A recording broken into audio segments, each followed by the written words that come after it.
of me. You've got to stop spreading these lies or I'll whip you myself. I'm not afraid. The Constitution asserts a man's right to bear arms and armed bears and all points in between. Whoever heard of a gun or a bear causing problems? This is all cocky pop or whatever that word is. It keeps the place safe. Trouble is caused by unemployment, and unemployment comes from poor economic performance and lazy people. If you had a job, would you steal a car? Of course not. And if you had a high-rise condo, a mistress, and a seat on the board, would you run around graffitiing your name all over town and making a nuisance of yourself, spinning on your back and popping and locking and... Not a hope. It's simple. If you don't have a job, starve. Get out of my constituency. By force if necessary, and starve. That is quite simple. Are you really saying that? Of course I am. Vice City is a growing city. Of course, there are going to be some growing pains, but what I tell people is this. Gather up your life savings, buy yourself a piece of swamp, drain it, and get rid of the damn wildlife. Then apply for planning permission. Pretty soon you could have your own retirement community or resort destination holiday place. You can start making money out of the boom, the shrub-inspired boom, and enjoy the kind of things sensible people have. Personal bodyguards, massive fences, and a bigger collection of guns than the other guy. It stands to reason. No, no, no, no! Keep them out of here! We do not want any more old folks! If there are any old people listening, go back to your homes. Florida does not want you. Please, die somewhere else. What's wrong with Nevada or Kansas? We want a river. We need a river. The Freedom River. And what about the other crimes? It seems car crime, fashion crime, drugs, everything is on the rise. Absolutely. Of course it is. When I was in Uganda, people were poor, but they were happy. The more you have, the less you have. And that's kind of what I'm all about. There's satisfaction in spending all day weaving a basket rather than just buying one at the store.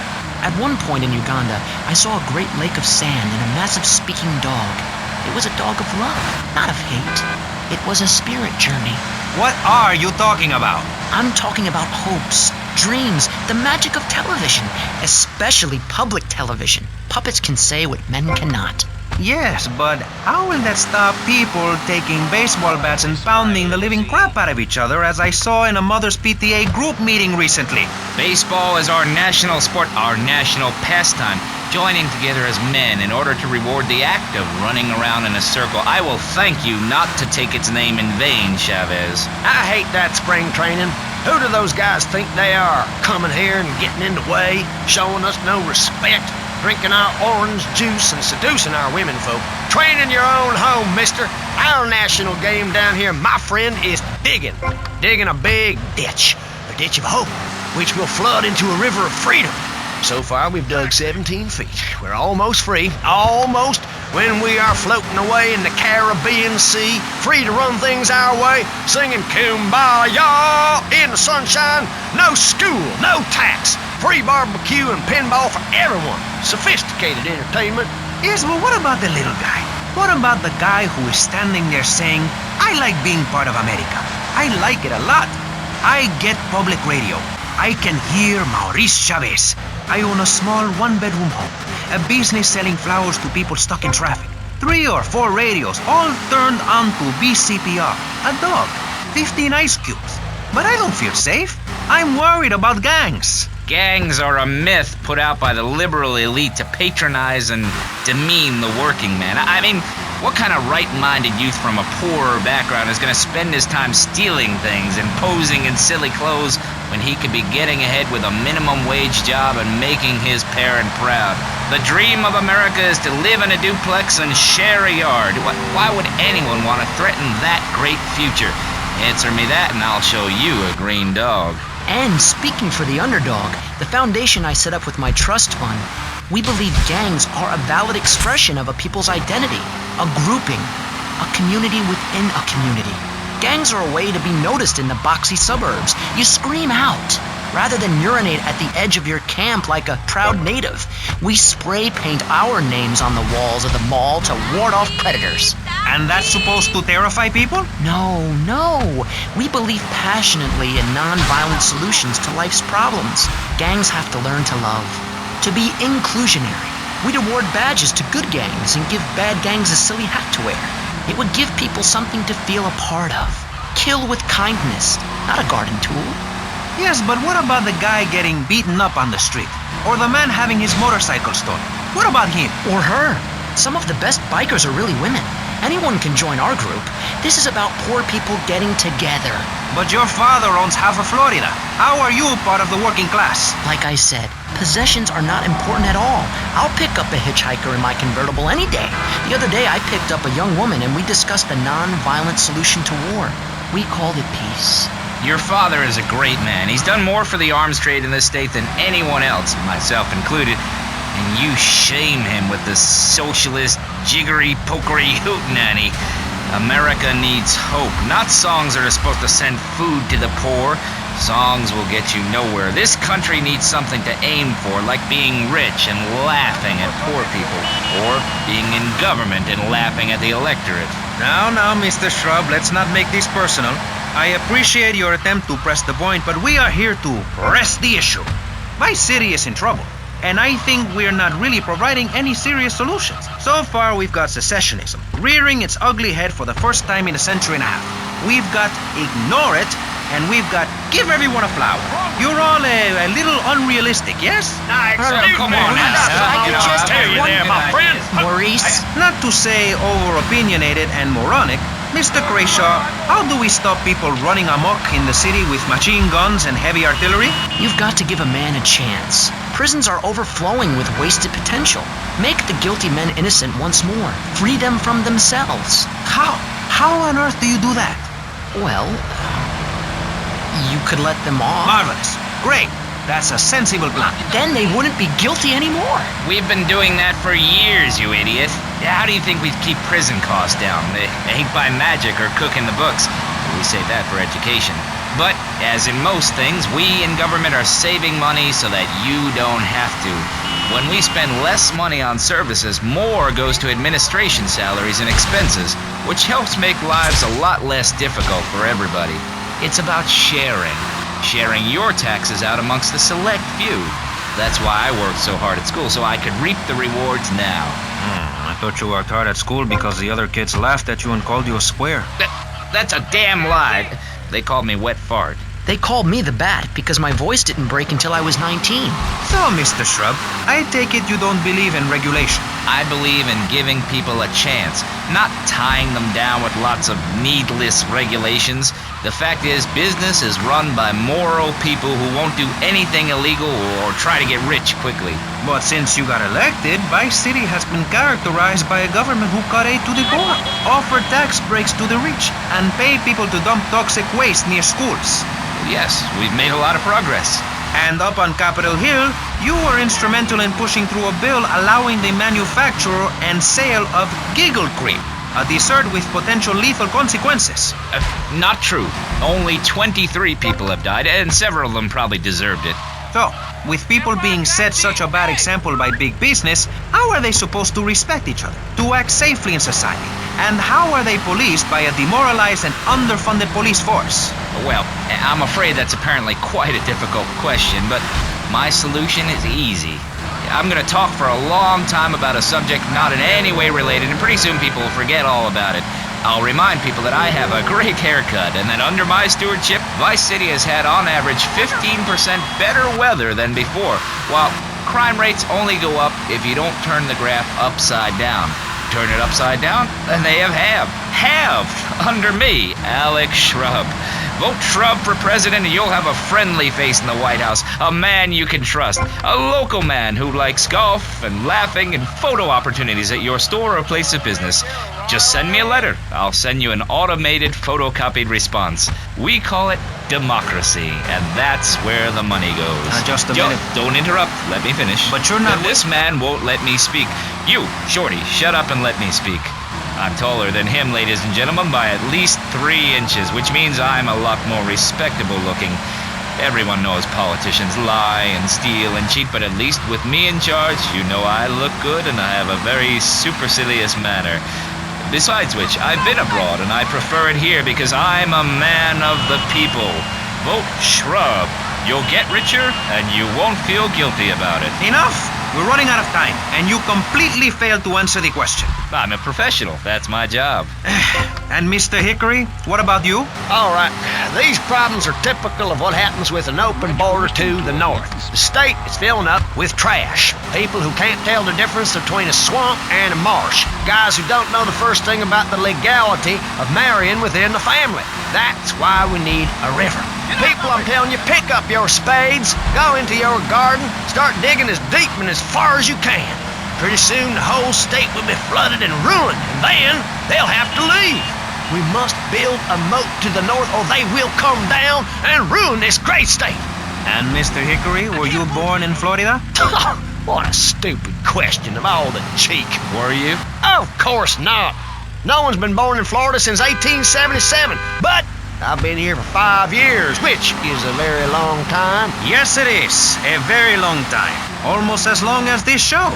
Ladies and gentlemen, you're listening to Pressing Issues with me, Maurice Chavez, presiding over some of the least informed debate on the radio. In this episode of Pressing the Issue, we had Alex Shrub, Callum Crayshaw, and John Florida Hickory discussing Satan. I guess you've all got to make up your own minds. Should we be as wet as fish or a corrupt money-grabbing thief? Gentlemen, I feel we really got somewhere, and that Vice City and people everywhere know a lot more than they did before we began.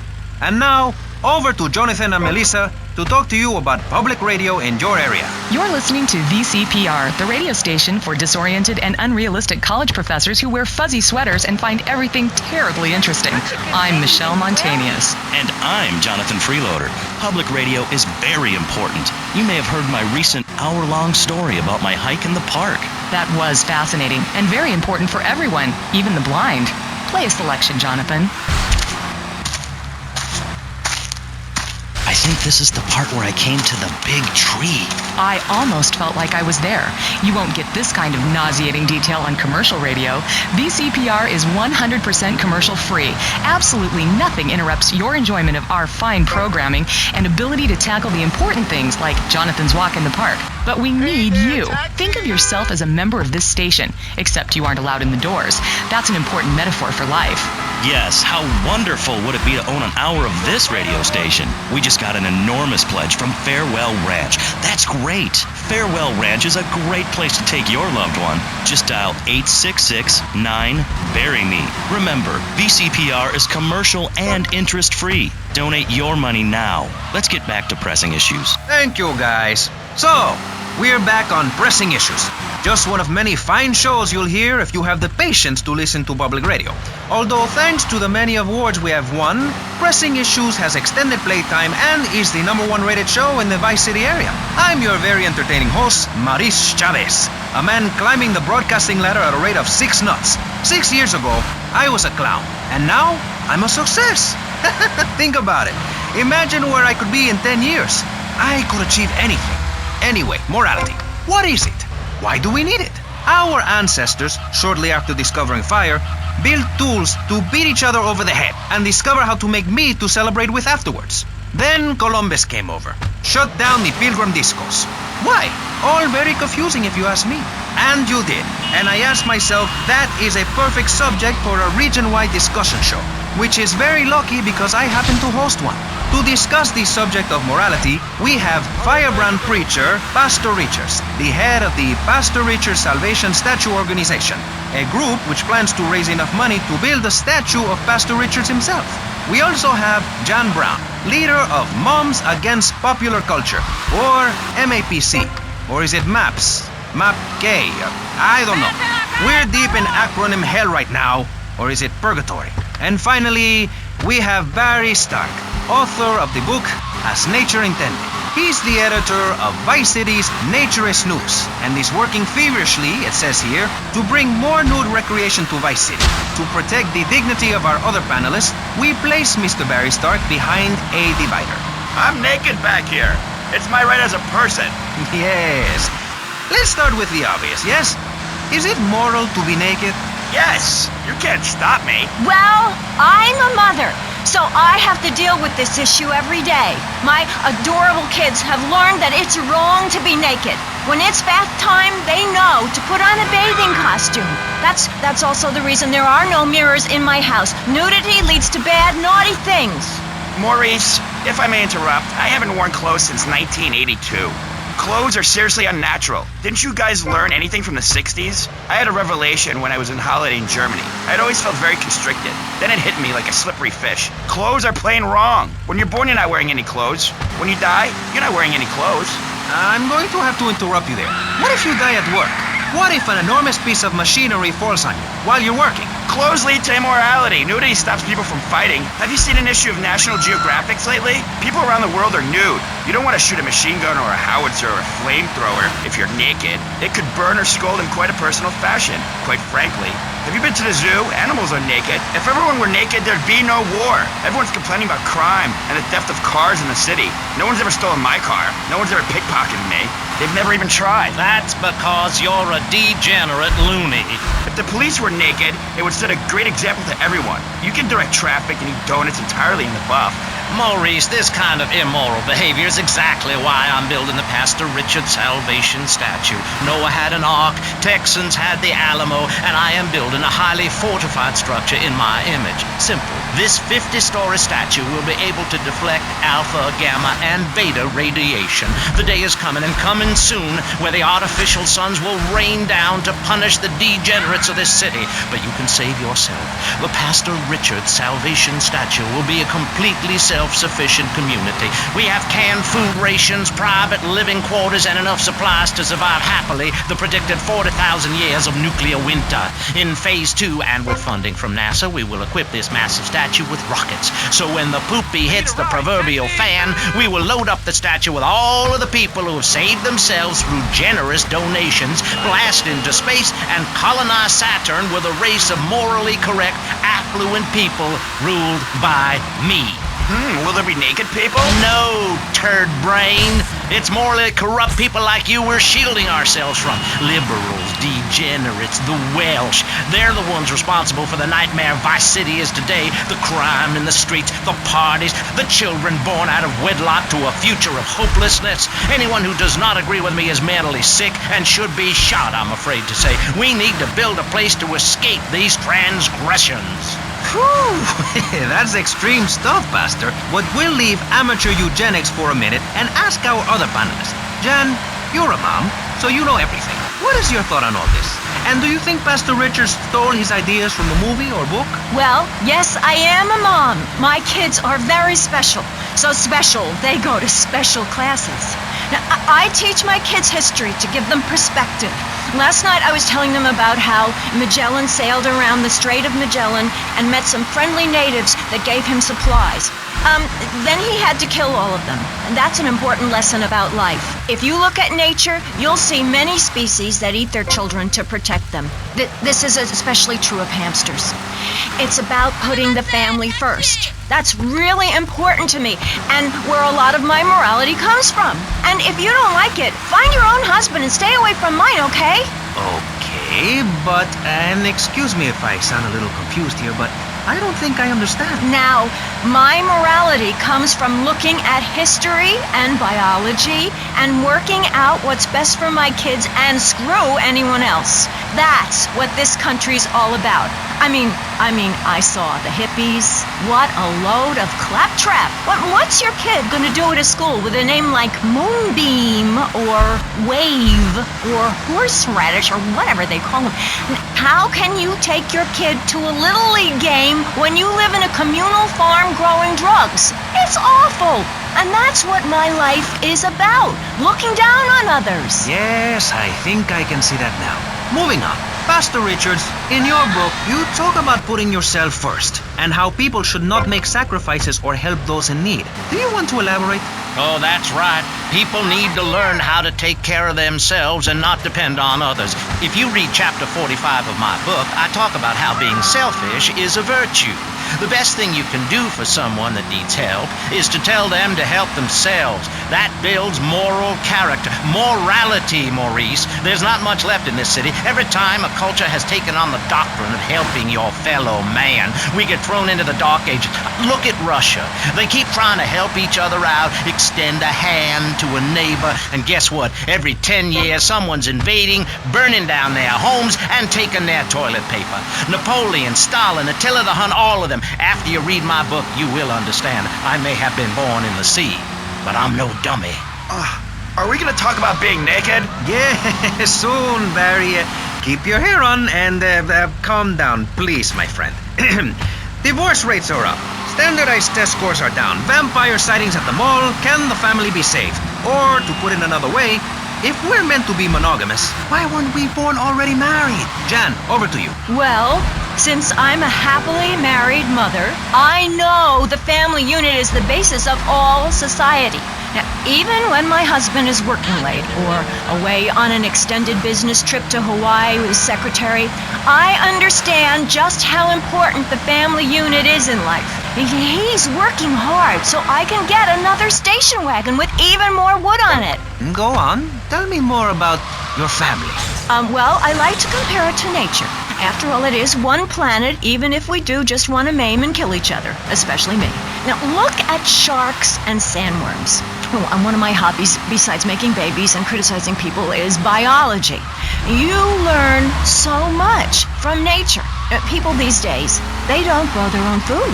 They can barely get out of their recliners and make it to the supermarket. I tell you, there is nothing super about that place. Now, kids these days don't know how to preserve and can their own food. Now, no wonder all they want to do is play video games or hang out with their friends. What is it, the Degeneratron? What a crock of shit. Hey, watch your language.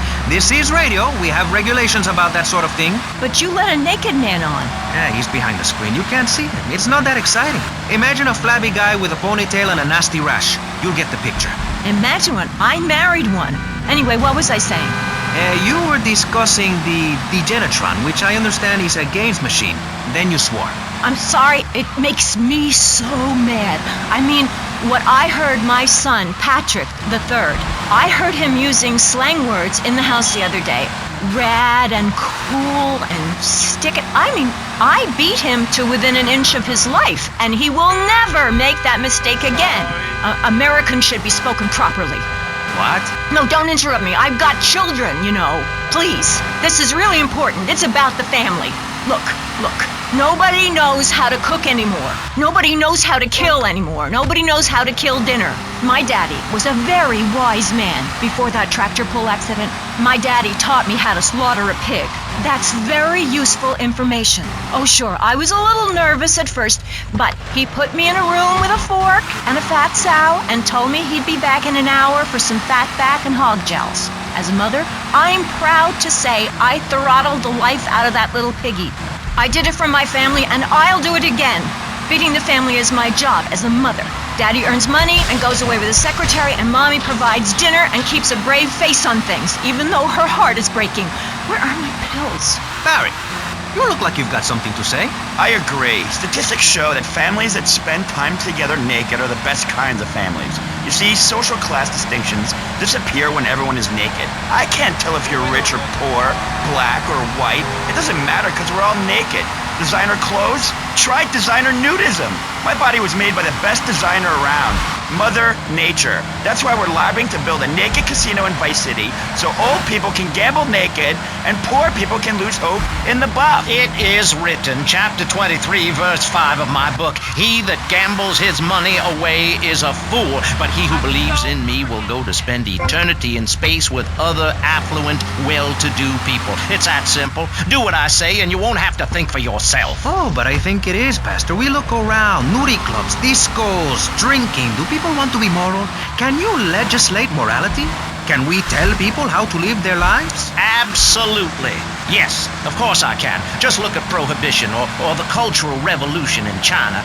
We can learn a lot from history. Chairman Mao or Stalin, they purged their lands of degenerates and intellectuals, the scum of the earth in my book. And look at the great societies they built. People want to be told how to act. And most people are idiots, and that's exactly who my teachings appeal to. This lawless, permissive society has no boundaries, and without boundaries, how do you know where the limits are? You have to know what's good and what's evil. You need someone to tell you so.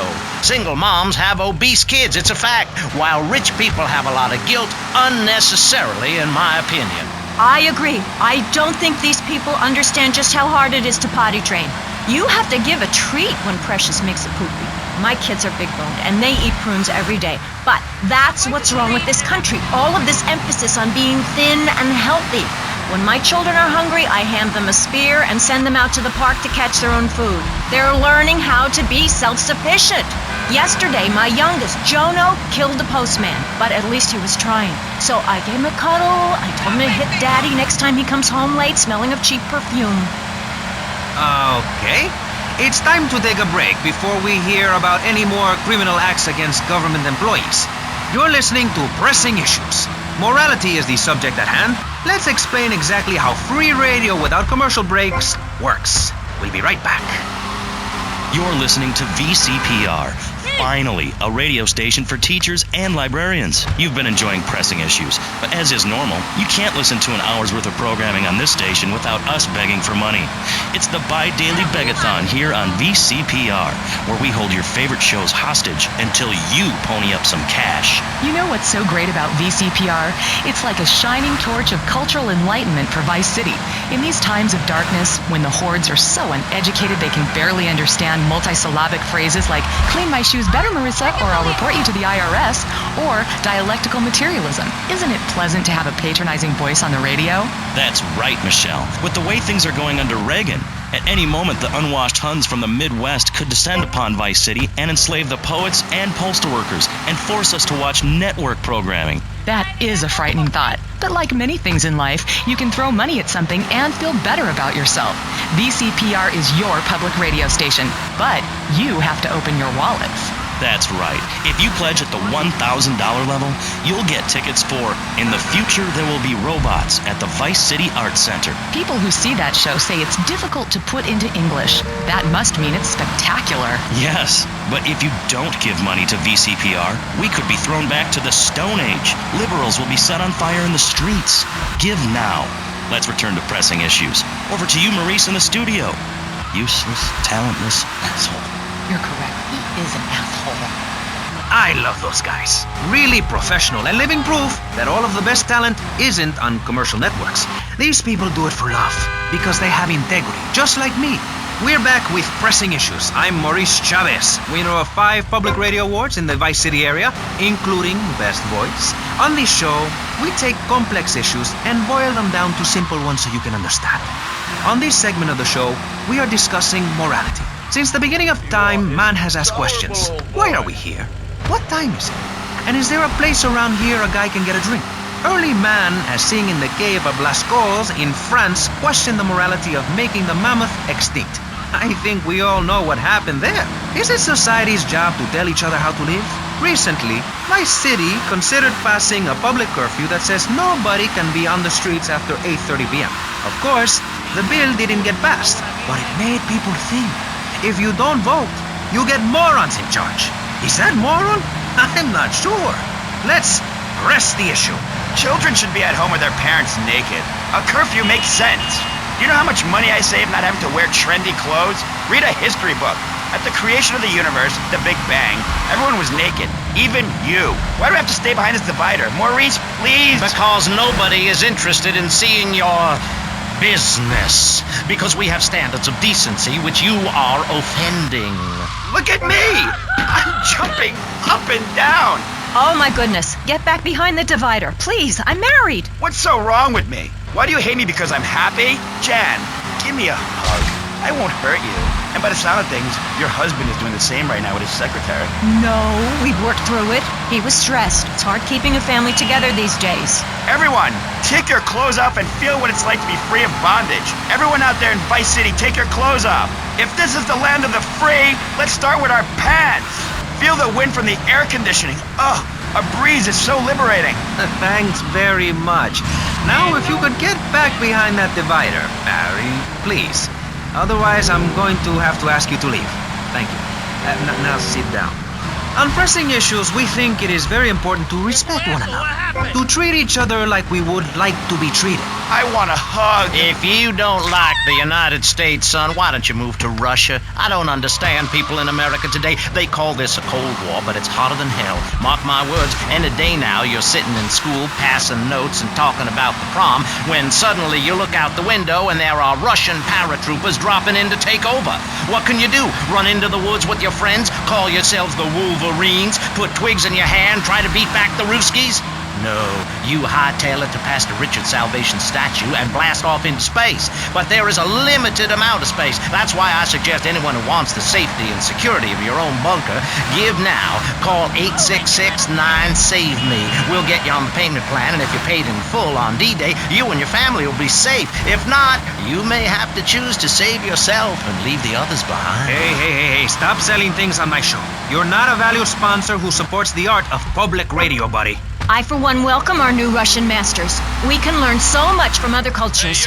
Did you know in India, the women protest by setting themselves on fire? I tell you, next time the kids are screaming for ice cream and pop, I may just douse myself in kerosene. I use that as a threat to my kids all the time, so it's no wonder they're so screwed up.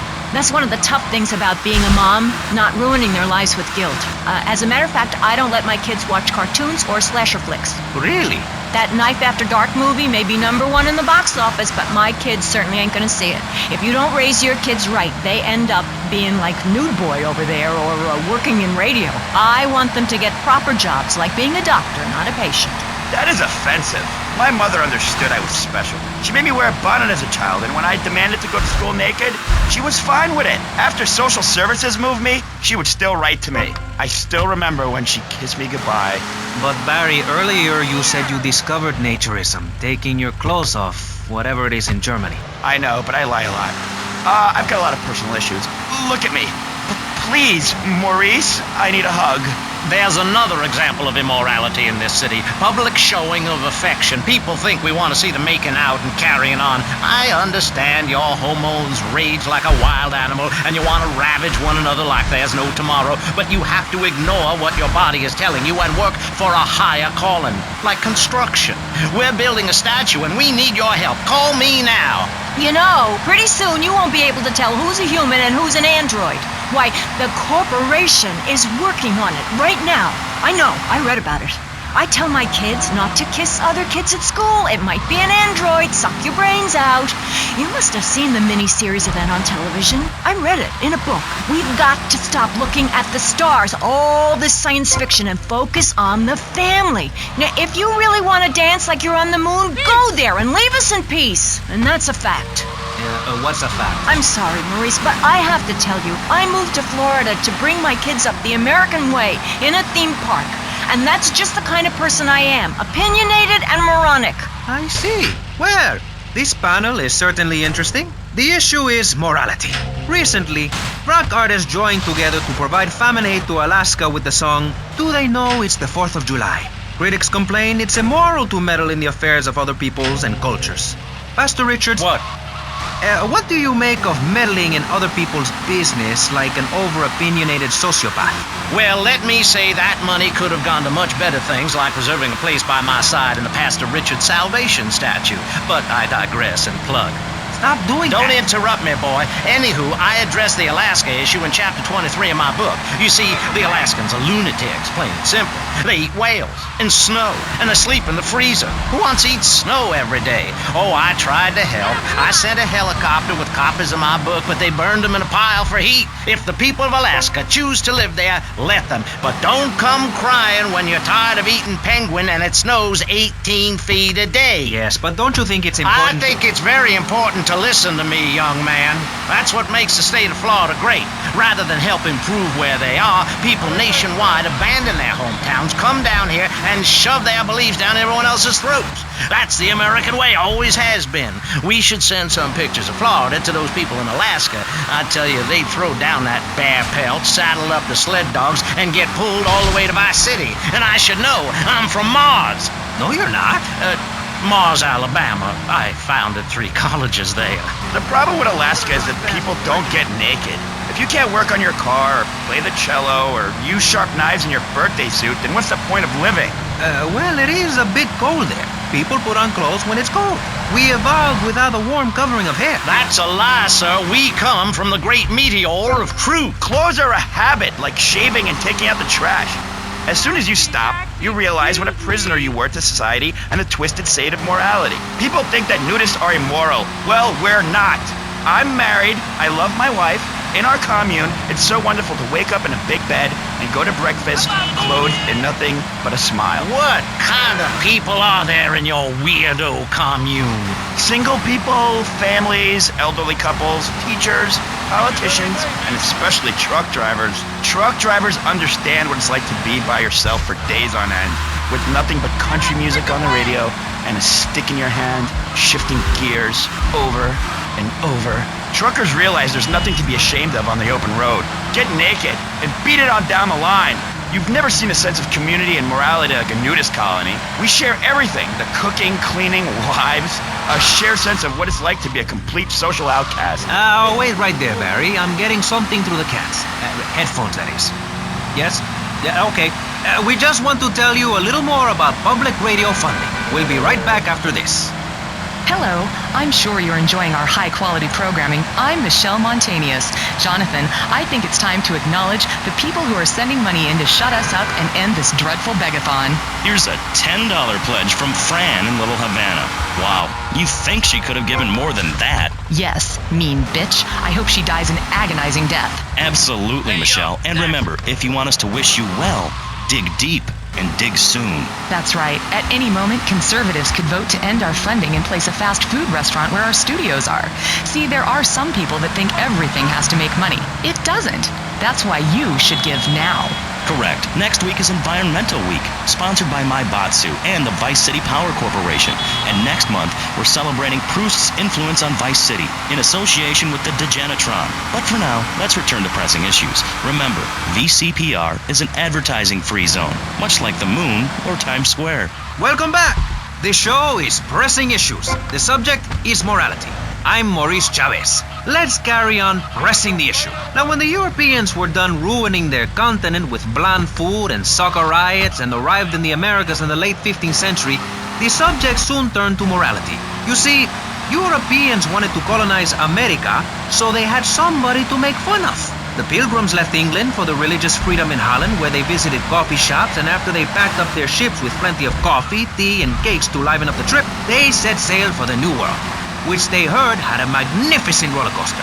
Once they got here, they were very hungry, having been on a ship for 65 days. So they ate for 3 days straight. Thanksgiving quickly became an annual custom. America was founded by people who wanted a place where they could tell other people how to live. And I'm a history major. But do we have the right? The question, is it moral to celebrate Thanksgiving, a holiday that is clearly about gluttony, annoying relatives, and awful casserole? Well, I for one love a casserole, and at my weekly meeting, my congregation has a potluck. You see, a casserole is a lot like life, Maurice, and that's the basis of my philosophy. If you put a bunch of leftovers from the fridge in a pan and bake it, somebody will probably eat it. It's like my book. You believe in your favorite sports team, then they get massacred. You believe in gravity, then it turns upside down on you. You love your favorite TV show, then the network ends it with a lousy finale. But you can believe in me, and if you believe in something, support it. It's one thing to love something, but if you don't shower it with money, then just don't talk to me. Communism, don't make me puke my guts out, please. Well, I myself love casseroles on Thanksgiving. And the way to teach your children the rich history of America is through theme parks. I just love Pilgrim World, especially the part where you get to slaughter your own buffalo and take home the meat, or give the locals the flu while buying their land off them for a pittance. That's what children need.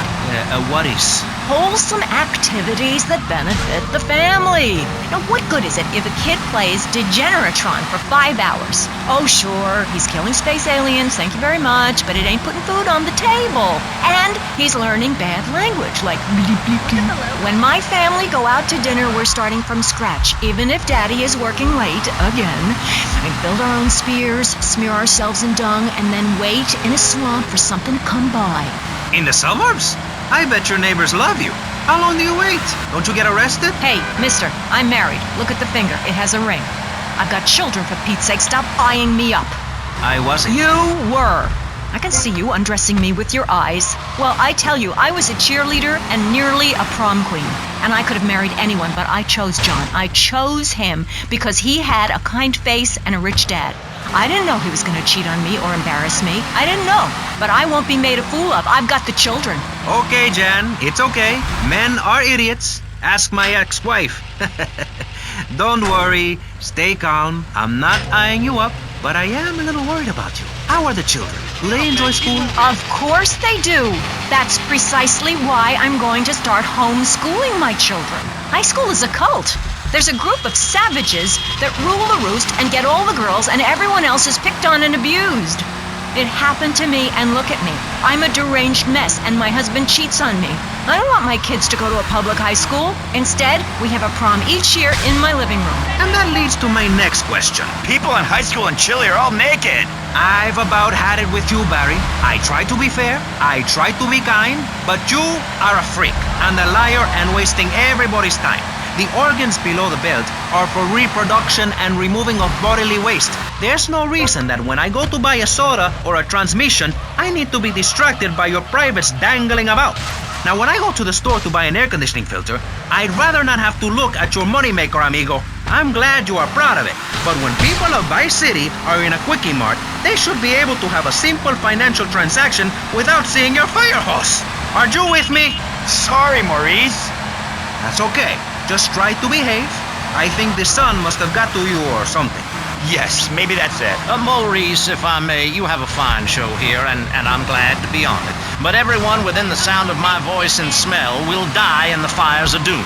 It is written, TV is trash, radio is trash, our newspapers are run by Canadians with an agenda. Our very way of life is threatened. We formed this great state to play golf, and I'll be damned if any weirdo hippies are going to tell us we can't fill in wetlands and make a home for ourselves, complete with 18-hole championship standard courses and selective admission. Heathens will ruin the land, acid will rain from the skies, we'll never hear my voice again, it will be anarchy. TV teaches immorality. Refugees, glue, the price of tea in China. How can we raise children in this environment? My little boy asked me the other day, Mommy, are unicorns real? What am I supposed to say to that? Do I lie and make myself as bad as the boy's father? Or do I break the little boy's heart and ruin his life so that he ends up a nudist or a freak or something? It's a difficult question, Jan. A very difficult question. Is it right to lie? Clothes are a lie, Maurice. No, Barry. Clothes are a way of keeping warm and not getting arrested. No policeman has ever hit me with his truncheon. I'd like to hit you back to hell, you sicko. You're filth. Human form of vermin. A blight on a fine society, picket fences and garden parties, and everyone coming 3 times a day to my statue to pay homage. Pastor Richards, as a human being, I have to say I find your philosophy or cult or whatever it is utterly and completely appalling. Why, thank you. I knew you'd understand. I mean, you seem to want to build a religion around yourself and some 1950s vision of America. It's the 1980s, man. And one-man worship me cults are not allowed, my friend. Exactly. As I say in the great book, many are called, but unless you have a good credit rating, go screw yourself. You'll burn in hell. Ay, por favor, shut up. Barry, what are you doing? I'm lonely, Maurice. Lonely, and I need some bodily contact. Get back behind that panel. Don't be shy. Please. We've all got one. That means I'm happy. Hey, stay away from me. I'm a celebrity. Oh, good Lord. Hide yourself, boy. I warn you, I'm armed and I'm not afraid to use it. We've all got one. Look how free I am. Fan feels so good. I feel you. Hey, Pastor Richards, please, put the gun away. Put it away. No, I am the sole judge of truth and decency. Get back, heathen. Get back. I love you all. Evildoer, die, devil, die. Ow! Dios mío, you shot him. There's blood and pubic hair all over the studio. Ladies and gentlemen, it is complete pandemonium here on Pressing Issues with me, the multi-award-winning and soon-to-be executed Maurice Chavez. Barry, are you okay? Are you alive? Stop the bleeding. It's down there. Do I have to? Can't you get someone else? Ay, Dios mío, she's fainted. No. Hold it. Harder. Oh, that's so good. I need mouth to mouth. Maurice, please. I might die. Okay. Excuse me, I'm only doing this to save your life. I don't want to. Thanks. I'm getting cold. Quickly. It's okay to use tongues. Get off of me! I'm happily divorced! Shall I send him to hell, Maurice? Yes! I mean, no! No, you psychotic lunatic! Put that gun away! Don't point it at me! Or your what, son? You think I'm scared of your conventional lily-livered morality? You think you can tell me what to do? You think it's wrong for me to have 5 concubines to spread my genes or to use money from the statue for building my own palace in Hawaii? You think that's wrong, do you, son? Do you, huh? No, Mr. Pastor. It's all right. I think it's very right. Very right indeed. You're the boss. You're in charge. You're the king. Damn right I am. Now, I'll tell you about morality. Morality is what I say is right, and immorality is what I say is wrong. You gotta understand this. I do. Oh, I'm bleeding. I need a proctologist. Shut it. Now, next question. Ask me anything. Ask me anything you want to, Yeah, son. well, I'd love to, but it seems that is about all we have time for, actually. The thing is, you see, this is public radio, and every once in a while we need to appeal for money. Or cut away when people start brandishing guns in the studio. Like this. You're on Pressing Issues, and in this show we discussed morality. I think we made a lot of progress and really came together. I'm Maurice Chavez. Bye. Please, don't kill me. I hope you were enjoying Pressing Issues. I certainly was. Yes, it's almost as interesting as listening to you, Jonathan. Wow, thanks, Michelle. It is, isn't it? Before we let you get back to the show, I thought you'd like to know VCPR has managed to raise $30 this hour, which should keep us on the air for another 15 minutes at least. Thankfully, due to the generosity of the people at DeLeo and Furax, the fascinating show Legal Review will still run. But now, back to the Pressing Issues. Actually, before we let you get back to the show, I'd like to say something. I know that public radio may not seem very important in an era of poverty and famine and immense personal greed, but I can assure you it is. And not just because I say so. Look at the facts. 15 of the last 37 American presidents and 47 vice presidents have appeared on VCPR in the last month. 33% of all Nobel Prize winners started out in public radio. Without public radio, we would never have discovered gravity, or the pizza, or the fact that a lot of people love to hear themselves rattle.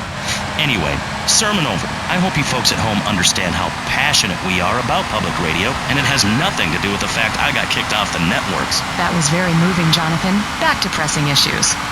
Where is the creep? Put him on! Hello. As you may know, you're on VCPR, and this is Maurice Chavez. That is, I am Maurice Chavez. That's Chavez, not Chaves or Chavis. This isn't a game show. Sorry about the upbeat opening. This isn't a game show.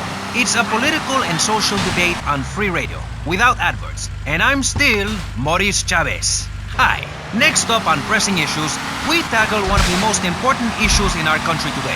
The issue of perception. Not credit card fraud. That's deception. But we're talking about perception. How we perceive the world. These are optimistic times we're living in. A time of go-getters and doers. Our hero is the entrepreneur, the shaker and the maker. Positive thinking, we are told, is everything. Think it and we can do it. Or can we? Let's press the issue. Now, personally, some days I wake up and I look out the window and I think it's great to be alive. Other days, like payday or my ex-wife's birthday, I want to hide under the pillows and cry. But that's me, a man of contradictions, as my therapist said. He was a Jungie. But whatever. I'm Maurice Chavez. And on our panel right now, we've got 3 very contrasting views about the issue of positive thinking. On my right, I have Gothic artist, vampire hunter, and, his words, man of the night, Konstantinos Smith. Konstantinos, hello. Greetings, mortal. I hope this is good. I'm missing a seance to be here. You don't sound excited to be here. No, man. I'm mind-numbingly depressed. It's great. Okay, I'm going to have to interrupt you there. And on the left, I have positive thinker extraordinaire, a man who dragged himself up from the gutter, Jeremy Robart.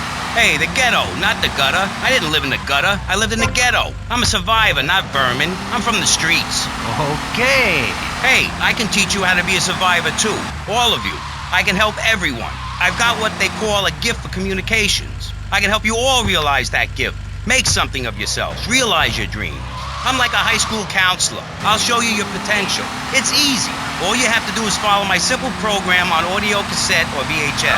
Okay, not right now. This isn't a commercial. And if you're not going to underwrite the station, I can let you read these blatant plugs. People pay for that. Hey, everything in life is an opportunity. When I was in jail, I got the idea for my current business. And look at me now. I got offices in Vice City, Bogota, Lebanese, and Jamaica. If I can do it, I can help you make something of yourself. You could be just like me, a success. Hey, enough, no more. Not a word from you until you are called upon again. It's a 3-stage process. Learn, start, doing. Shut up! I'm warning you, this is my show. You shut your mouth. Shut it now and keep it shut. Do not push me, you shiny suited prick. Do not push me. Hey, you have to dress to impress. I cover that in my program. People make judgments on who you are based on your appearance. Scientists say we form 98% of our opinions on a person in the first half second we meet them. Hey, and if scientists say it, it must be true. I teach you how to live that. Enough! This is pressing issues. Enough now, okay? Enough, please, no more. Okay, my last panelist is someone without a plan to sell, without a program, but with a beautiful message. So it says here, Vice City Civilian of the Year for 1985, Jenny Louise Kraft. Hi, Maurice. This is such a lovely studio. Thanks. How are you doing? Great. In fact, I'm fantastic. Did you see the sunrise this morning? It was gorgeous. I've been smiling all day ever since. Okay. Now let's get with the policy of ladies first. And since you seem to be the most pleasant person here, Jenny, let's start with you. You seem like a very happy person. Oh, I am. Really? Why? Well, life's great, isn't it? I mean, good things come my way because I hold each one close because I deserve it. I bet you wouldn't be so cheery if you had the Black Plague. Jenny's living in a fictional world. Goths like me, we see the world for what it is. Dark songs of the night, black nail polish, and very tight black jeans, man. Like, everything is great. Like everything. Konstantinos, you're shaking your head. I know, Maurice. I am. Any particular reason? Yeah. What? There's only one thing good about life. And what's that? Death. Death? Yeah, and dying. That's good too. And black. And the moon. At least when you're dead, you can go around as an astral body and visit places like New Orleans. I love New Orleans. It's really hot and depressing. Oh, death is good. Is it? Yeah. What? If you're going to inherit a lot of money? Yeah, no, I mean, yes, but also if you can be positive and upbeat about things. I mean, like my parents were brutally murdered a few years ago, yeah, and I was really bothered, but I kept smiling and I got a lot out of it. I'm a much better person today having dealt with that. They were killed so I could have a great personal experience, and I see that now. Lucky bastards. I wish someone would kill me. Then I can hang out in a graveyard all the time instead of just on weekends. I know I'm really lucky to have the opportunity to learn about life. You can't control everything in life, so start a day with a smile and you'll end a day with one. What do you start a day with, Konstantinos? Usually with a pint of blood at dusk. Then I light some candles and cry. Okay, moving on before we're all sick. No, Maurice, I do, because I won't be constrained by you. Life is cheap, man, and then you die. If you prepare for the afterlife now, you will be able to summon spirits. That's the truth of the pentagram, man. How profound. You've obviously got a lot of important things to tell the world. The world is a lie, man. Only darkness is truth. I am very much like Vlad Dracul, born in Sixiora, 1431. You're scaring me. I wish you would smile and be happy. Okay, right. This isn't going that well. Look, Hey, can I say something? No, I'm still pissed off with you, you shoulder pad wearing shyster. Hey! Back down, Buster, before I bust your balls. No confrontation. As they say in the movies, I'm a man of peace. I'm done killing. Work with me. What do you want? A broken nose? Some speed in your eye? You're pushing me, man. I'm Maurice Chavez. I know who you are. You used to be a clown. I saw you at a bar mitzvah once. You had a great act. What, did you get tired of kids kicking you in the shin? Still, you were a first-class talent. I was? Yes, great. But you lacked something. I did? Yeah, confidence, friend, confidence. You were all shot up with nerves. I'd like to be all shot up with embalming fluid. That can be arranged. We're talking about me, not Mr. Konstantinos Smith. Yes, confidence. It's where it all begins. Positive thinking. What are we talking about today, Maurice? Morality and violence. That nutty guy without any clothes. Yes, you're right. Positive thinking. Exactly, friend. We're talking about you, Maurice Chavez. You couldn't cut it as a clown, but you're great, and I mean great, as a public radio host. It takes a lot of work to be uppity and self-important all the time. Every cab I go in, the guys love you. Hey, thanks. Hey, don't thank me, thank yourself. You've learned something, then you started something, and now you're doing it. That's what it's all about. It is? Yes, you thought your way to success. It's a 3-step program based on studying successful people. Like me. Or maybe learning start doing is a little too intense for you. Maybe you should just think, hold that thought, complete. I never had anyone complain about that program. Stop that. Hey, I engage with you, friend, and you're exchanging with me. I cover this in my second tape. One is a positive action as practiced by successful people like salesmen or prostitutes, and the other is a negative action as practiced by failures like winos and judges. What? Stop interrupting me. You gotta open your ears and close your mouth. It's very important. I tell my old lady that all the time. I say, hey, I don't want to hear no complaining. I come home with piles of cash every night and all you do is bitch. The learning starts in here and ends when we open this. Doing is a whole other story, but we'll come to that. Now, all you have to do is call me right away at 866-434-SELF, and for just one monthly payment, I will change your life forever. I promise you. I'll supply you with all the materials you'll need to completely change the way you see the world. Guaranteed. So stop right now. This is a debate program, not an infomercial. Hey, that's a great idea. Listen, friend, I mean this in a friendly way. Debating is a yes or no proposition. You need to open your mind to the maybes. We're discussing like friends, not debating like enemies. You see the difference? Yes, I do. I think it's so much fun to be on the radio. I'd listen more, but someone stole my radio when they killed my foster family. I hate everyone, apart from the undead. They're the only ones you can really get along with. Well, that's a start. But even you, Mr. Long Hair and Pale Skin, I can change your outlook, guaranteed. That's so great. Like puppies. I saw some dead puppies once. Konstantinos, I've noticed you have a lot of negative thinking. Why the goth lifestyle? Well, some say life is a tea party for zombies. Also, when you only wear black, everything matches. In fact, I'll keep wearing black until something darker comes along. It's a known fact that the best poetry is written when you're horribly depressed. Hey, listen, I wrote a haiku. Oh, the red daisy, flowers retain all happiness. Sunshine, yay! Sunshine! You sound like you'd enjoy my program Motivate, Demonstrate, then Motivate Again. Nobody ever complained about that program. You hug people and you laugh like you never laughed before. Let's get back to the topic at hand, eh? I've had enough of this weirdness. Jenny, let's start with you. How do you maintain such a positive outlook on life? It says in your bio that some awful things have happened to you. I don't think anything awful has happened to me. But it says your parents were brutally murdered. Mommy? Where's Mommy? She's just fine. She's probably taking a nap. You're like my bad doll, Mr. Livingston. He's a bad doll. Bad doll. Not like my other dolls. My mom's great, though. Thanks for asking. Okay, wow. You're psychotic and dosed up to the eyeballs on tranquilizers. If it's psychotic to be happy, then I guess I am. A stalagmite grows an inch every 1,000 years. That's slow and painful. That's how I want to live my life. If you can't see the misery, stay out of the kitchen. You may have noticed this on tattoo. It's Egyptian and represents the breath of life given in the afterworld. It's my key to eternal life after death. Hey, why don't you carry your keys in your pocket like everyone else? Because only that which is burned or scratched into your flesh comes with you to the afterlife. I bet my ex-wife will be there waiting for me in the afterlife. The bitch is crazy. Hey, can you put a hex on my ex-wife? Like some kind of spooky voodoo or something? I do dabble in the dark arts and magic. I ain't talking about magic like pulling a rabbit out of your ass or pulling quarters out of your ears. I'm talking voodoo. You know, dance around with a chicken voodoo. That bitch was a grass. Why does everyone assume that just because we're goths, we're weird? I don't know. The hood, cane, black fingernail polish may have something to do with it. When is the last time you seen the sun? It's been over 18 years since I was out in open sunlight.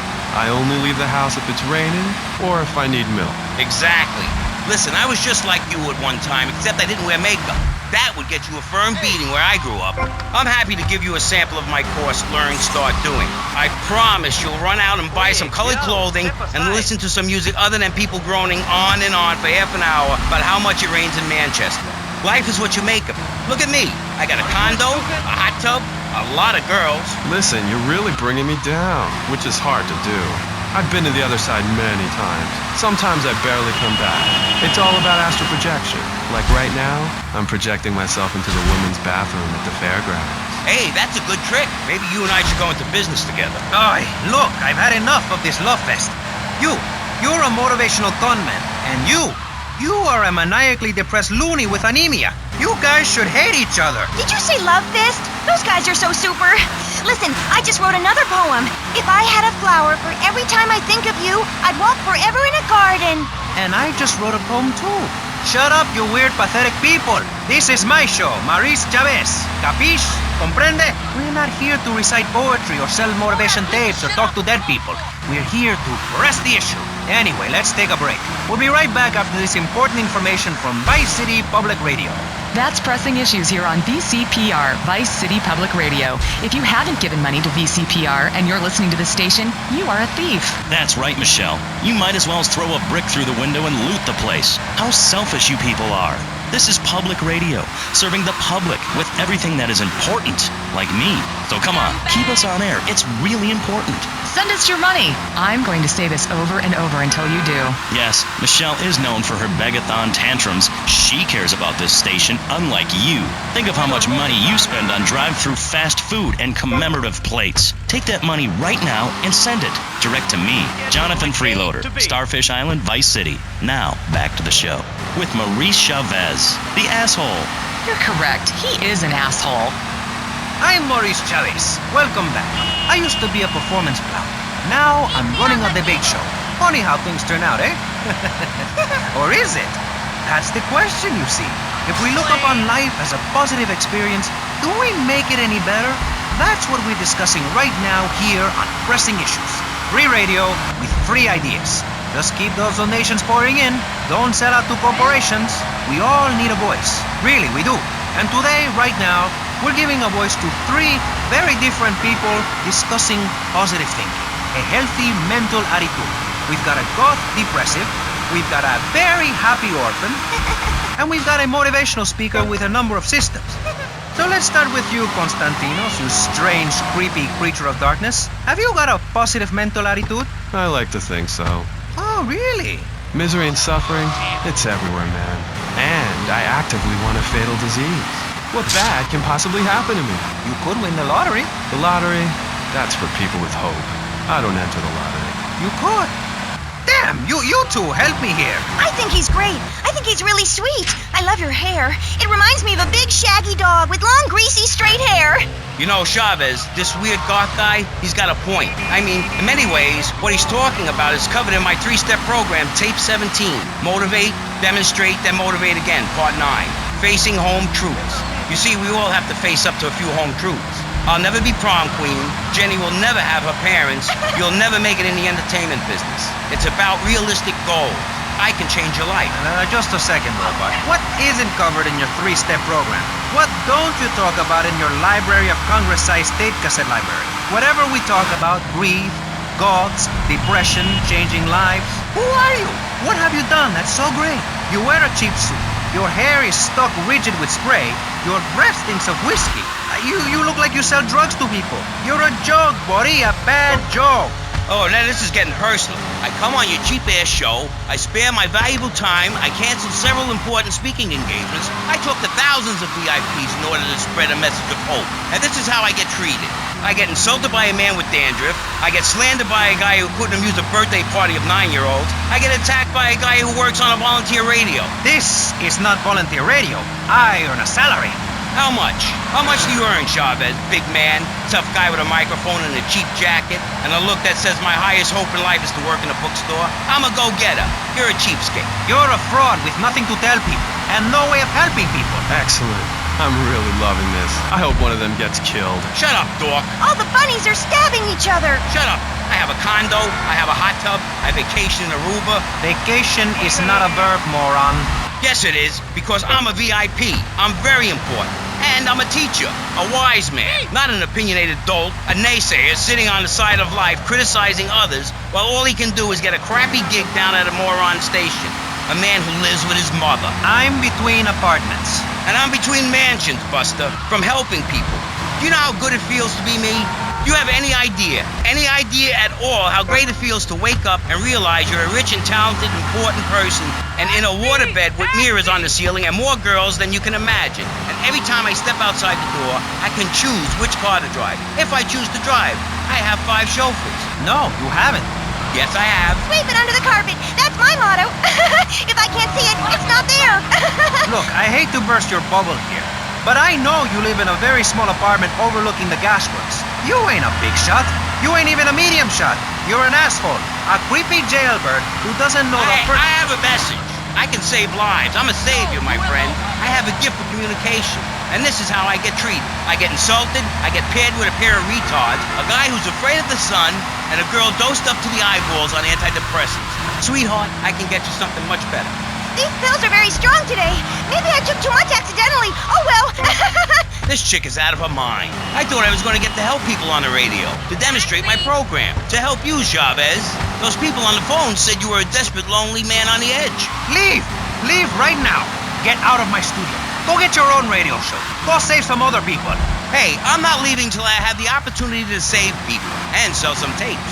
You can call right now and send in the money order. Soon you can have a luxury condo and a waterbed and a suit made in Singapore based on the latest Italian style. Enough! Enough now! Shut up! Hey, Vampire Boy, I'll give you $20 if you can put a hex on Chavez. Dark forces, I summon you to me. Banish these weaklings and mental inferior ones from my presence. Shut up! No, you little snotty-nosed prick. What? Your shoes got lifts, Buster, I can tell. Hey, lift this hairspray! Oh, my nose! Daddy, stop bleeding. This costs a lot of money.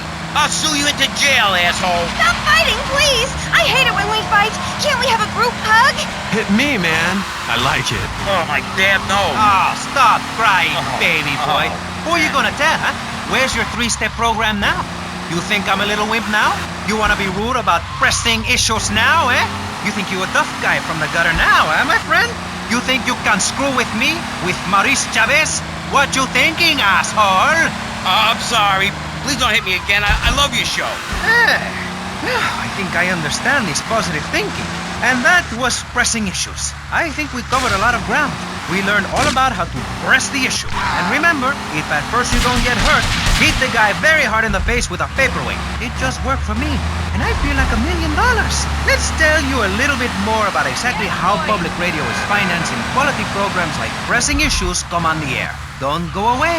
That was Pressing Issues, and this is Vice City Public Radio. We hope you're enjoying the show as much as you're about to enjoy listening to me and Jonathan Freeloader. Hello, everybody. Hi, Jonathan. How are you? Heartbroken, Michelle. Why, Jonathan? Why? Well, because it seems people just don't care anymore. I mean, where are people's priorities? We have campaigned tirelessly for public radio for literally months now, and the station is still in trouble. But a man with a hygiene problem puts on a pop concert, and suddenly everyone has money to hand over to starving kids they've never even met. I think it's a disgrace. Yes, people are very shallow. Like you? Exactly like me. But radio is much more important than food. I have a good mind not to let them go back into Pressing Issues this time. You have to give us some money. It's a disaster. That's what it is. What's wrong with you people? Please, we're struggling to pay for our second homes here. And I've only had 3 vacations this year. You poor man. Let's get on with the show. Remember, call now. Please, we need your money. Urgently. Thanks, guys. Hello, ladies and gentlemen, and welcome back to Pressing Issues on VCPR. That's Vice City Public Radio. Radio which gives the public exactly what they want. High-quality educational programming about serious topics and the consistent reminder that the world is going to hell in a handbasket if you don't give us money. Remember, Vice City Public Radio is commercial-free because it is funded entirely by donations from our listeners and corporate sponsors. So if you're enjoying the show, why not make a contribution? I'm Maurice Chavez, and this is Pressing Issues. Pressing Issues is a roundtable discussion group in which we ask self-important people exactly what they think about things, and then they argue amongst themselves for a bit, before leaving with views more extreme than when they came in. Only joking, ladies and gentlemen. This is a show founded on the ancient Greek principle of enlightened debate and the American principle of free speech. Or is that the ancient Greek principle of feeding wise men hemlock and the American principle of being annoyed and loud so nobody can get a word in? I forget. Only time will tell. Now, the subject we are discussing right now on pressing issues with me, Maurice Chavez, for your enlightenment and enjoyment, is a very serious one. Public safety. In case you haven't noticed, Vice City is not a very safe place. These are troubled times. We are a troubled people. Some would say we are a people at war with ourselves. Others would say we are at war with reality. Those who live in other countries and strive to own our fast food restaurants and quickie marts would say we are a bloodthirsty bunch of crazies who let children buy guns from the supermarkets. Another opinion is that it is the fault of society. That, as Plato said, people don't mean to kill each other. It happens because they are poor or desperate or really thirsty or in need of a vacation or something. Another view is that we are all a little confused and really should stay at home, lock the doors, and forget about everything as quickly as possible. So, let's press the issue, eh? Sitting on our panel right now, we have 3 divergent opinions. 3 separate islands of insanity in a rolling sea of stupidity. 3 wise men following very different stars. To my right, to everyone's right in fact, we have Congressman Alex Shrub, the youngest state congressman ever to be elected by Vice City, and now a respected man in the Capitol. Mr. Shrub got elected because he has great hair and says things that make you nod your head. His campaign appealed to the wealthy because he set all of us at ease by finally confirming it's okay to be rich as long as you say you care about the children. Mr. Shrub, welcome. That's not entirely true, Maurice. My campaign also appealed to the poor, who are too stupid to understand what I'm saying, so I held up pretty pictures and I gave out candy bars to appeal to their most base instincts. Thanks, Maurice. I'm glad to be given this opportunity to set the record straight. I haven't given you any opportunity yet, my heartless friend. Let me introduce my other guest first. I hope this isn't going to get personal. I love Vice City more than anyone, and I can prove it. Yes, that's coming from the man who got elected by calling his opponent a buffalo butt and a fat hen-pecked wimp that couldn't fight his way out of a wet paper bag. Anyway, our next guest is from the opposite end of the political spectrum. A man so wet, he looks like he just stepped out of the shower. Peace Corps activist, hippie concert taper, founder of the group Speaking for the Underdog. He is fluent in 7 languages and studied the harp in Peru. Callum Grayshaw. Hi, Maurice. Hola. Buenos dias and noches. Bonjour and buongiorno. Willkommen. Allo. Hello. Hi. Hey, let's stick to English. Most of us struggle enough with that. Welcome to Pressing Issues. And lastly, we have a man with a novel solution to the problems of public safety in Vice City. A solution so stupid, I cannot bring myself to explain it for him. Yet, like breakdancing, it is sadly catching on. A man who appears on this fine show because our previous know-it-all panelist was carjacked and is now at home arming himself to the teeth. I give you John F. Hickory. How y'all doing? Indeed. So, before we get started, gentlemen, let me remind you of the rules of engagement. Here on Pressing Issues, the #1 rated show on public radio in the Vice City area and hosted by me, Maurice Chavez, Pressing Issues is about free speech, not feeding each other hemlock, literally or metaphorically. Hey, my daddy used to grow that stuff in the backwoods of Missouri. Hoo-wee! I tell you what. Yes, thank you. I expect you to listen to each other, and I will only step in when necessary so people on the air don't forget what my voice sounds like. So I want a clean fight. Nothing below the belt or in the chops. And remember Maurice's motto, which a very wise man, my father, once told me. If you listen, one day you might be hurt, and when in doubt, use the smell test. That's so important, I think, don't you? So, Congressman, let's start with you. Crime is up. People are scared to walk the streets. Nobody is taking public transportation. Police morale is at an all-time low. Everyone is killing and maiming and giving each other the finger, metaphorically speaking. Do you think the government is doing a good job? Absolutely. Those statistics are interesting, but like all statistics, they are also irrelevant. Let me give you a better statistic, Chavez. In 1980, when I was elected, you were, according to the intelligence gathered on you, a man with no mission. You worked as a clown at birthday parties, corporate functions, bar mitzvahs, and go-go bars. You, realizing that you were a hollow man that can only take on the personality of others, decided to become an actor. And despite going up for 17 auditions that year, you only got work as a fluffer in a sex ed video. Your tax returns show that you earn less than $2,000. Suffering from anxiety, you attended group therapy for a year and considered getting a sex change. An idiot liberal felt sorry for you, and now you host your own radio show, write a newspaper column that lines my birdcage, You've got an ex-wife and attractive girlfriend, although she's married to your best friend, and you're on top of the world. So answer me this. Can you really say the years of living under my administration have been bad for you? We are not talking about me. This is pressing issues, not pressing Maurice. Yes, excuse me if I may. Can we get to the part where we press the issue? You see, that's what's wrong with this city. Liberals just want to open the floodgates, let anyone in and make you, the ordinary, hard-working men and women, pay for the pleasure. Well, you have my permission to beat them with sticks. We won't prosecute. You'd be doing us all a favor. Free love, wig out, don't work, make love in the field, and listen to rock and roll or whatever you call it. Meanwhile, Crayshaw, I know your father. He's made a lot of money, which makes him a great person, but for every good conservative, they end up having some wacko commie kid just back from a vacation in the Orient who wants to share. Go take that sharing business to Cuba, Canada, or somewhere. I don't have a trust fund or a rich daddy. I know what it is to be poor, to look at the world from the other side. I slept my way to the top. If you two would stop hooting and carrying on, I have a plan that will save Florida from the yellow-bellied snakes that want to slither into this great state from all places north. Oh, look.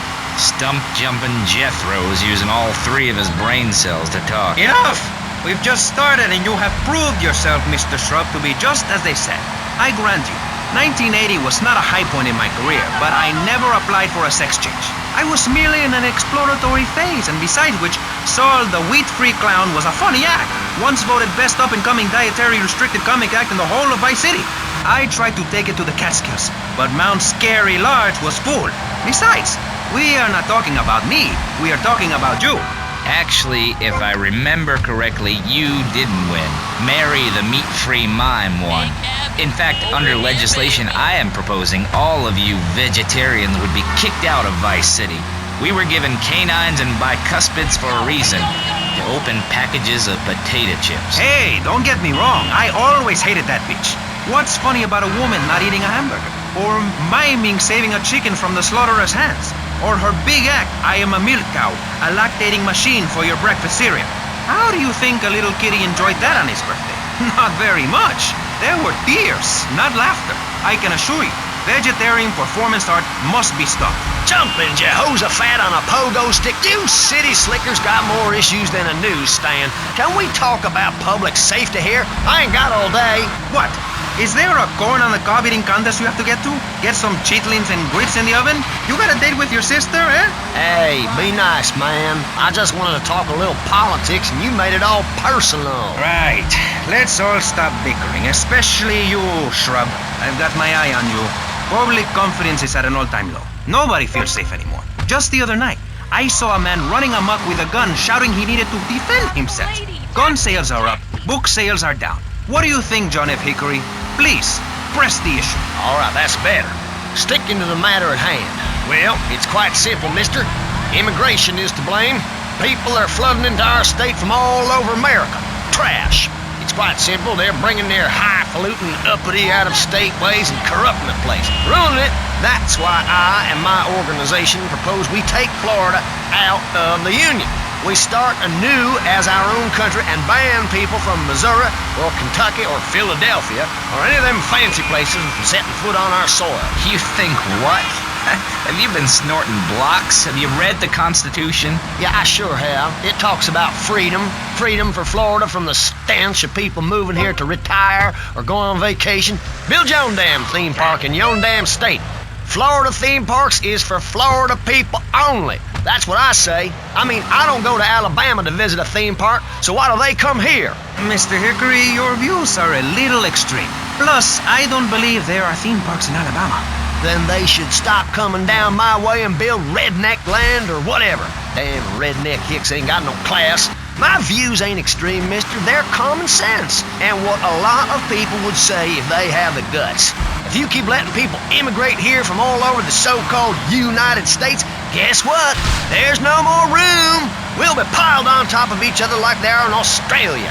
What we're gonna do soon is build a river of freedom, a river of hope, a river which runs from the coast to coast and cuts us off from the 47 states of wastrels and bad influencers to the north. We are going to cut Florida off from the mainland of our oppressors and float out to sea. Then, the nation of Florida will be free to start over. There'll be no long-ass lines at the log flume or the pirate shipwright when I take over. You and the kids will be able to ride the rides all day. We will have a roller coaster for each and every Florida family. You know, you're bordering on treason. What you are saying is a very naughty thing, and only because here on Pressing Issues do we believe so wholeheartedly in free speech are we allowing it. It's the truth, my friend, the damn truth. And before you start, I am not a racist. I hate everybody irrelevant of other issues. But I especially hate Yankees, by which I mean anyone from Georgia or further north. Build your own theme parks. Buy your own sun. Grow your own damn mosquito-infested swamp, pal. We're gonna build ourselves a river. FBI, CIA, I don't give a damn. They can't stop us. You shrub. You yellow-bellied, tie-wearing, bribe-taking hypocrite. What have you done for Vice City up there in Washington? I've ensured important tax breaks for gun retailers, real estate developers, and I've cut the cost of policing, saving the city 2% or 25 cents per household over a 6-year period. At the expense of society. Think of the little people. Poor people have no voice in this city. Every time I find a park to meditate in, someone brings in a bulldozer and builds condos. The madness must stop. So you suggest we just stop making babies? People need a place to park their boat and trailer and to put their swimming pool. You're beginning to sound red, and by that I mean you prefer a hammer and sickle over a hamburger. I'm not little. I'm 5'5". It's time for corporations and all of capitalism to step aside for naturalism. You're not saving this planet. You're spending it. Your credit is no good here. We can't afford to loan you any more of our nature. Those are our trees. I only wish I could be around a little longer to enjoy it. I feel so old. Someone must take my legacy. I must train a little me. How old are you? I'm 23, but I feel much older and wiser. I know everything. I've seen a lot of the world. What does the rest of the world have to tell us about how to do things? Build more trains? Have people elect their leader rather than an elite electoral college? Ride a bike to work like a Girl Scout? Or a clown with dietary concerns? No thanks, Vladimir. I'll agree with that. People from other countries are good for nothing. That's why we have to keep teaching them a lesson. I tell you what makes a real man. A truck to pull stuff and a couch to think on. I'll tell you. Speaking as a sensualist, and by that I mean a very narrow-minded, id-centered man of peace and travel. I recently went to Europe. I think everyone should see it for a week. You really see what's wrong with this country when you visit a European utopia. Things like a journey, public transportation, healthcare, leather shorts, mustaches. When I went to Belize, I helped some villagers clear some land for an environmentally friendly coal mine. We've all got to make some sacrifices if we're going to get anywhere. My dad gave me the money to set up an exciting trust there. But how does that help the people in Vice City from worrying about whether they're gonna get robbed? What drives a man to just take? What we need are more after-school sports like choir or drama so people can learn to express themselves properly by singing or pretending to be a tree. Have you ever heard a whale sing? It's a lonely form of beauty and some very ancient wisdom, helping people to help themselves with drama and choir and flowers and my dad's money. Listen, trust fund Tommy, your ideas are pathetic. It's no wonder that mankind has woken up one day to find me in charge, amigo. Mr. Shrub, you got elected on a campaign promising to reduce taxes to zero. But under your stewardship, we've seen taxes go up by 20% and services decline. Nobody is interested in your statistics, Chavez. Let me tell you something, pal. I'm better than that. I will not, I shall not, I cannot stoop to your level. They assured me this was a show that understood politics, where we could debate things mano a mano. And I find myself having statistics hurled at me like so much stale confetti. We cannot boil people down to numbers. You have no idea, my friend, what it takes to serve, the sacrifices I've made to help my country, to help Vice City. The complexity of government, the hideousness of my wife, and the way her thighs grow like our national debt. Oh, sure, some people like that, but not me. It's a nightmare, my friend, and I have it thrown back at me by an ingrate like you. I could scarcely get up in the morning. And with that outrageous revelation, let's take a quick break to tell you something very informative. You're listening to Pressing Issues on Vice City Public Radio. Over to you, Jonathan. Hello and welcome back. I'm Jonathan Freeloader, and you're listening to VCPR. This portion of Pressing Issues is brought to you by Ammunition, a proud supporter of public radio and our community. We hope you're enjoying Pressing Issues and the way it challenges your view of society. Unfortunately, public radio in Vice City is under pressure. That's because we're better than everyone. You can't hear this kind of hard-hitting, long, drawn-out programming anywhere else. But you have to give money. That's right, Jonathan. Money is important. It can be exchanged for goods and services, like getting a hip replacement or funding a starving child in Australia. I feel all covered with flies right now. Call us, pledge your money, give 10% of your income. That's all we ask. And for that, you know everyone can be educated on the important things we discuss on VCPR. 10% is a really small amount. I remember when I was volunteering in Central America, to make myself appear less shallow, the native peoples would give you 10% of their land for a pair of mirrored sunglasses. And they would run around me saying, chicle, chicle, which is Espanol for pretty woman. It was very spiritual, like waves. Absolutely. But remember, this radio station could disappear. The voice of unprofitable radio could be silenced. One day you wake up, roll over, and she's gone. You go into the kitchen, there's a note scrawled, the sound of a taxi leaving in the distance, a thunderstorm rolls in. It's a metaphor for my haircut, or this pledge drive. Yes, the pledge drive. Become a member. Only members or people with radios can listen to this radio station. Now back to Pressing Issues. Shouldn't we give out the phone number? Like I tell the children at the library I volunteer at, look it up yourself. No, you can't go to the bathroom, and stop crying.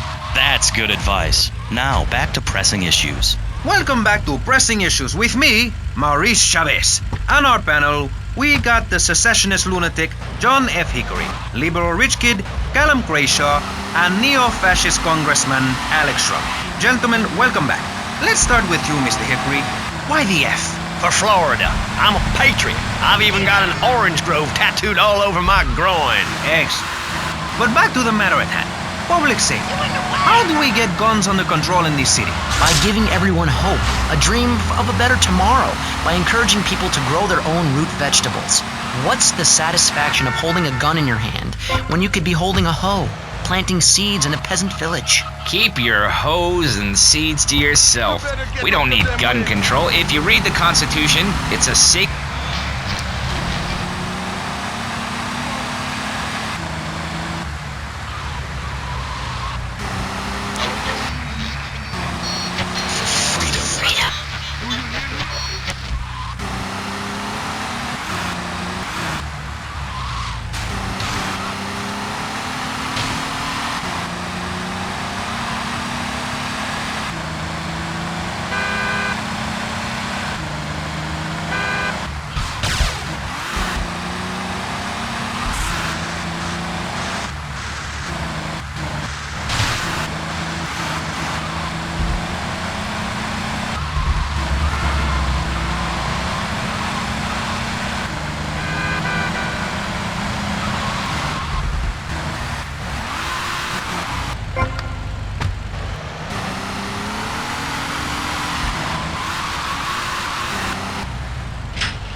Rocks.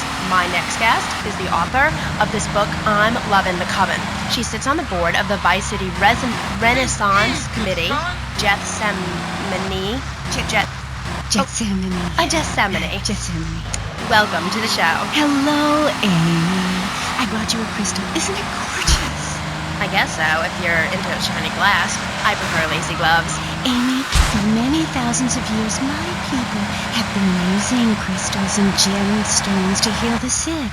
Take the crystal, and then, when the night is enchanted, and the candles have been blown out, and the wind sings through the branches of the eucalyptus, hold up your arms and sing, all dewy, my sky-sailing pregnant moon, the goddess. Pregnant moon? What are you talking about? Gethsemane? Sorry, whatever. Do you even have a last name? My compost coven named me Gethsemane Starhawk Moonmaker. Trust me, Amy, I'm quite accustomed to people persecuting us. It's been going on for thousands of years. Native Americans, they studied crystals. The ancient Chinese, Belgians, Superman, they all studied crystals. So why do you view it as so weird? Grab your crystal, hold it tight, and close your eyes. You will be transported back 35,000 years when the temperature of Europe began to drop. The tundra was teeming with animal life, and small groups of hunters followed the free-running reindeer. And there, under the magnolia tree, a woman breastfeeding a baby elk. Do you see it? It's nature. Ew, gross. You're one of those filthy hippies that thinks breastfeeding in public is okay? Well, it's not. There are bottles of milk at the store. Don't act like a cow. You really remind me of someone, by the way. See, Amy, you're putting the blinders of society on. We're all the same. I remind you of yourself, of every man and woman. No, not of them. They're trying to outlaw nature. If I'm in the park and a nice gentleman comes along, I should be able to breastfeed him. Pretty soon, everything natural will become illegal. It's really depressing. If I died right now, would I get buried by a female priestess in a cave, surrounded by my favorite tools and ornaments? No! There was a time when children were taught about their bodies, about the goddess lady of the mammoths, about the importance of the spiral dance clutching a bison horn under the crescent moon. At the Beat and Wild Shop where I work, we have classes that teach the importance of eating wild plant shellfish and understanding ancient crop circles. Oh, I love lobster. Have you ever tried talking to one? Energy flows from everything, even a tractor. My mother, the moon, taught me how to trace ley lines with your bare feet in the dirt. Listen, you're very weird, and you smell like patchouli and compost, and I think you might have a shot at a boyfriend if you shaved and got some gel in your hair and put some clothes that fit or something. I mean, please. Did Joan of Arc shave? I was given this fascinating pamphlet called Caucasian Female Body Hair in American Culture. Amy, I love you like my sister, but honey, you've fallen prey to a sustained marketing assault that began in 1502 to convince women that underarm and leg hair was wrong. There's nothing more natural than this enormous bush I've got growing under each arm. Having hair is natural.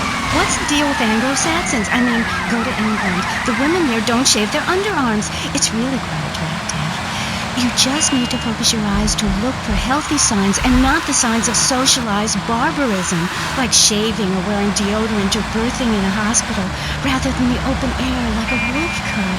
Remember Brother Romulus and Noble Remus? Wolf-raised.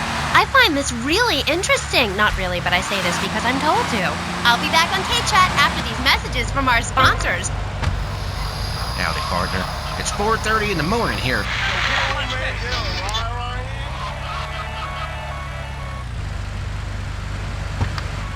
I'm late!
are. Oh, right, Amy. I really hope you read my book.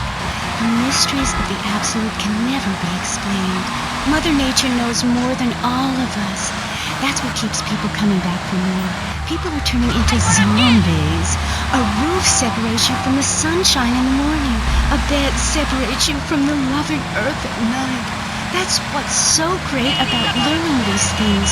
When you're no longer oppressed by the cultural pressures of making money or showering or wiping yourself after using a toilet, you can focus on the important things.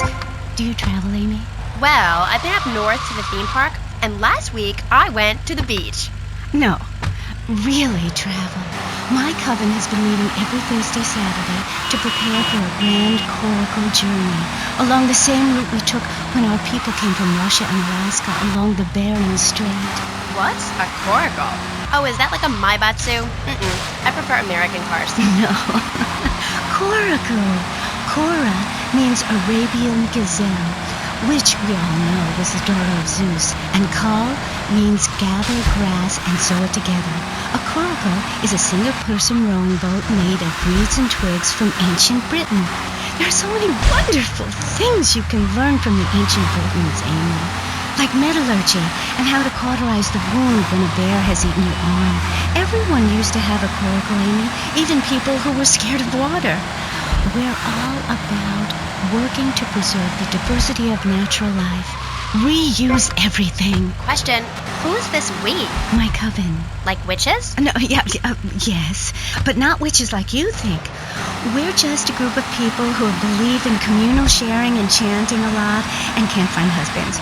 Reading magazines, cloaks, wands, horned gods, rubbing your skin raw with rocks, dying of old age at 27, crying in terror when it starts to thunder. And these are all the things our ancestors did. Since I found my new mind and body, things have really changed for me. Our modern society only celebrates a select few. Everyone is a star in the sky, Amy. Not just the ones that sing on TV or those people in the movies. I think I know what you need to separate your reflection from your true self. A Zen garden. Oh, my brother had one of those, and the federales came. No. Zen, silly girl. It's a little sandbox you draw pictures in. It teaches you things like that death isn't an end. It's just a stage and also a beginning of a new journey. Do you have a leader in this weirdo cult of yours? Not a cult, a coven. There's a big difference. Yes, our leader's name is Phil. That's a weird name for a leader of a group of witches. Oh, hi, Phil. What hairy legs you got? What with being a man who's a witch and everything? Do not disrespect Phil. He teaches us the wheel of the year, Amy. It's full of solar holidays and goes round and round and round. You can learn a lot from the sun and the moon. If you look at the sun for too long, you can go blind, meaning it is something to be respected. And the moon has a dark side, just like we do. And some people have craters and only a sixth of gravity. The ancient Britons knew the moon could breathe. We can change the world, rearrange the world. It's dying, though, Amy, and it needs some mouth-to-mouth resuscitation, like a swan or a fish on a hook. If you take your nervous system seriously, if you take your organs seriously and explore them, some really neat things can happen. Phil told us that. He's been to Mali to meet with the village elders. That's why there's the ceremony of the knife. Oh, great. Why does everyone have to be packing sharp things? The knife ceremony is very important and spiritual. It's an ancient one-person personal crisis. You say to yourself, I'm going to have a spiritual experience, or thrust this thing into my head. Life actors never rehearse and need no script, Amy. That was said by somebody really spaced out. And I'm going to say it again, like the wind which keeps blowing, or the sun which shines with light. Will you please leave? You smell and you talk really weird and you're just really gross. Not until I tell people out there, become an internationalist. Learn oral traditions. Learn to respect life. Make war on machines. Marry your mother. Technology will enslave us. Buy my book. It's printed on bark. Okay. Let's take a quick call. Hello, you're on K-Chat. What's your name? Hey, it's Emmanuel from Front Island. I love the show. Yeah, I want to talk about technology enslaving us. You know that play, In the Future There Will Be Robots? Well, that's a true story. In the future, there will be robots. And I'm gonna hack them all. I'll make them say funny things. You know, I can move satellites around with my computer. Computers are evil. The Luddites of ancient Britain know this. That's why they destroyed the computers that created things faster and more efficient and took their jobs. Oh, shut up. Computers aren't evil. It's the people that program the computers that are evil. That's a pretty big difference. I'm talking to you through a computer right now. In fact, I am a computer. Well, anything that can think faster than me is evil. Anything which doesn't dance or sing or cry or wear a smile. You create your own reality. We are like the dust in the wind. We are golden. We've got to get ourselves back to the garden. Okay. I know who you remind me of. My Aunt Susan. Oh, she was single too. I'm not single, Amy. I share my life with a number of valuable partners, and we commune with each other in a non-judgmental, expressive way. Old maid, my mom calls her. Anyway, let's go to the phones. You're on K-Chat. Yes, thank you. Yeah, that was great, really interesting. I'm British, you see. Like our ancient wood-wearing queen, Medusa. Medusa. No, I think actually it was Bodicea, but no, not really. I'm from Hampshire, you see. I'm here on business. A wanderer. Yes, I was wondering. You're a good witch, correct? Yes, a white witch. But you have a broom. Yes, it's ceremonial. Supposing I'd been a bad boy, like if I hadn't learned my spells or something, would I get smacked with it? Violence is wrong. But you must hit Freddy with your broom. Freddy's been very naughty and not learned his spells. Hit me, Harry Legs, hit me! I deserve it! Prank caller! Sorry, listeners. Somebody call the IRS. Who let that guy in the country? Yes, poor man, so lost and ill at ease with his father, son, and Mother Nature. I hope he finds what he needs. And I need to take a commercial break. Get good luck. Gethsemane. Yeah, I hope you find what you're looking for, and I sincerely hope you take a bath. We'll be back after this. You're on K-Chat. Don't go away. Hi, I'm B.J. Smith. In my long and illustrious 3-year career at the top of pro football,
They call baseball a national pastime. If that means making $1 million by standing around all day, count me out. I'll work for my money. Yeah, BJ, just like me, I can tell you. Yo, baby, it's cool. I just want you to know what I did. I do? Jeez, get over yourself. You must have a testosterone imbalance like all those jocks who shower with other men. You can't tell me you don't look at other people's business. Baby, I played professional sports for 14 years, including high school, and I'm making a comeback. I'm a very competitive person, I grant you, but I ain't got no testosterone imbalance. With that little mustache you busting out, looks like you should be talking about some hormone problems, girl. Excuse me? What did you say? Oh, no. Damn, baby, you so ugly you make blind kids cry. BJ, you better stop being a bully just because I'm not into the jock scene. I like sensitive guys, you know, like actors or rock stars or that kind of thing. Not some great big hulking giant that has to